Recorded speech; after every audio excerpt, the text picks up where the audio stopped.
ন্যায়সঙ্গত উত্তর দেবেন যদি আপনি সঠিক মানুষ হন। আর বাকি সবাইদের তাহলে না, আপনি ছেড়ে দিয়েছেন?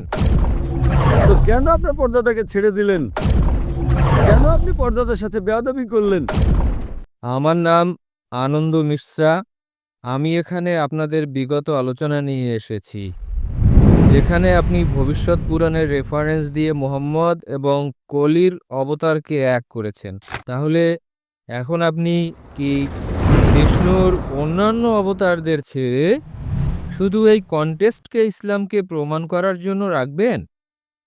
ব্যাস, এখন এটুকুর উত্তরই দিবেন। ভাই, আপনার প্রশ্ন আমার আগের লেকচার শুনেছেন, তাতে আমি প্রমাণ করেছি যে ভবিষ্য পুরাণের মাধ্যমে মুহাম্মদ সাল্লাল্লাহু আলাইহি সাল্লাম, এবং জিজ্ঞেস করলেন যে বিষ্ণুর বাকি অবতারদের ছেড়ে আপনি তাকে কেন ধরলেন।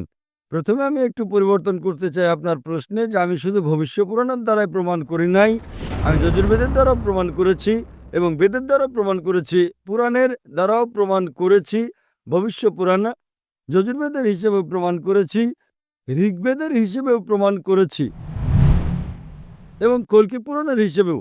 কিন্তু কেন? যেভাবে কোরআন মাজিদে অনেক পয়গম্বরদের নাম রয়েছে, আমরা তাদের প্রতি ঈমান রাখি, কিন্তু শেষ পয়গম্বরকে মানি, মুহাম্মদ সাল্লাল্লাহু আলাইহি সাল্লাম। এখন আমি আপনাকে জিজ্ঞেস করবো যে অনেক নমুনা আছে। ধরেন একটা কোনো জিনিস, গাড়ি বা কোনো DVD player, model 1, model 2, model 3, আপনি কি লেটেস্ট মডেলটা নেবেন নাকি 20 বছর আগে যেটা ছিল সেটা চাইবেন? এবং আমরা আমাদের পর্দাদাকে ছেড়ে দিব আধুনিকতায় নিজেকে জানা? আমাদের পরদাদা বলতেন যে পৃথিবীর চ্যাপ্টা, আপনি মানেন? আমাদের পরদাদা জানতেন যে চাঁদের আলো তার নিজস্ব আলো, আপনি কি মানেন এটা? আপনি মানেন কি না? কিন্তু যে ইনফরমেশন আমি আসে, আপনাকে জিজ্ঞেস করি যে পরদাদা মানতেন চাঁদের আলো তার নিজস্ব আলো, পরদাদা মানতেন পৃথিবীর চ্যাপ্টা গোল নয়, আপনি মানেন আজ? একদম ঠিক, একদম আপনি ঠিক। মানেন কি না? হ্যাঁ কি না উত্তর দেবেন। হ্যাঁ, মানি। তো কেন আপনার পর্দাদাকে ছেড়ে দিলেন?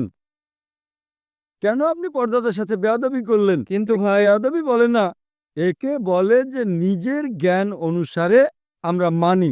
ওই সময় যে আমাদের পর্দাদার জ্ঞান ছিল সে অনুযায়ী ঠিক ছিল। এখন বিজ্ঞান উন্নতি করছে, এই উন্নতি করায় যা আধুনিক তা নেবেন। আমি আপনাকে গাড়ি বেচবো মারুতি, মারুতি গাড়ি বেচবো, 20 বছর আগেরটা তত দাম দেবেন আপনি? বর্তমানে মারুতির জন্য 3 লাখ টাকা দিতে হয়, আপনি কি দেবেন?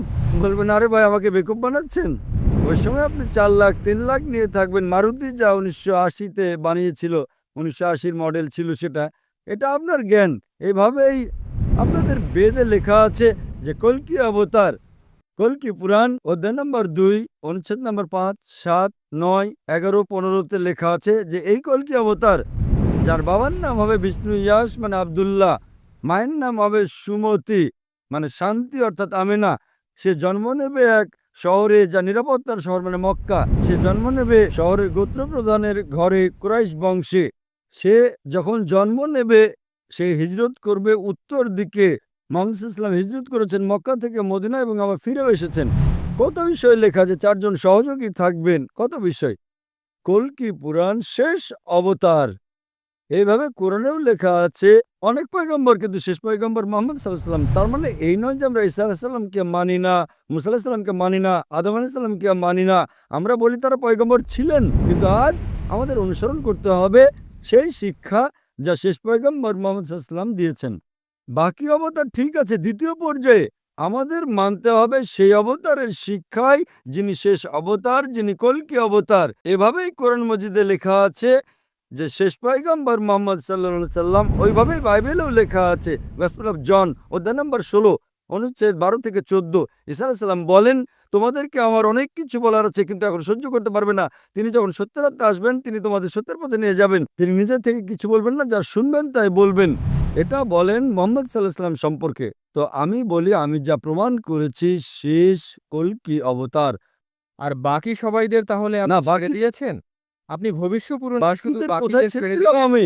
আমাদের হাদিসে লেখা আছে মুহাম্মদ সাল্লাল্লাহু আলাইহি ওয়াসাল্লাম বলেন 1,24,000 পয়গম্বর ছিলেন, 1,24,000, কিন্তু মানতে হবে সর্বশেষ জনকে। তা আমরা কখনো বলি না যে বাকি পয়গম্বর ছিলেন না।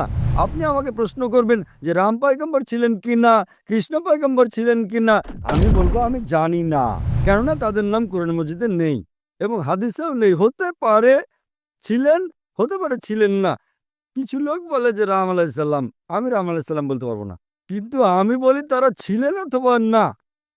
কত পয়গম্বর এসেছেন আগে, তারা শুধু নিজেদের সম্প্রদায়ের জন্য এসেছেন এবং সেই নির্দিষ্ট সময়ের জন্য। আমাদের মানতে হবে শেষ পয়গম্বরকে। সে আপনি হিন্দুস্তানে থাকেন বা আমেরিকায় থাকেন, আপনি ইংল্যান্ডে থাকেন, আমাদের মানতে হবে শেষ পয়গম্বর মুহাম্মদ সাল্লাল্লাহু আলাইহি ওয়াসাল্লামকে এবং শেষ বার্তা কোরআনকে। তারা ছিলেন কি ছিলেন না সেটা আমার জীবনে কোনো প্রভাবই নেই। আমি তাদের গালিও দিয়ে ফেলতে পারি। হতে পারে ছিলেন, আমি জানি না। আপনি আমাকে প্রশ্ন করতে পারেন, ওই মারুতি যা ১৯৮০ সালের মডেল ছিল আপনি সন্ধান করছেন? আরে কেন সন্ধান করব? আমি তো আধুনিক মডেলকে সন্ধান করব ২০১১।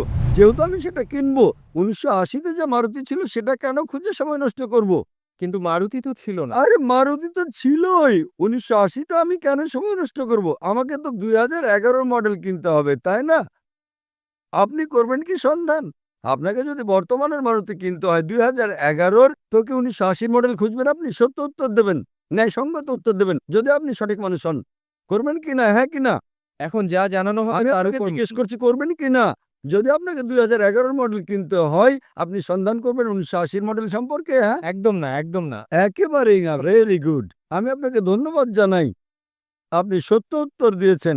তো এইভাবেই সে ভালো না মন্দ আমার জানা নেই। আমাদের অনুসরণ করতে হবে শেষ পয়গম্বর এবং আপনারও করা উচিত। সে আপনি মানেন কি না মানেন।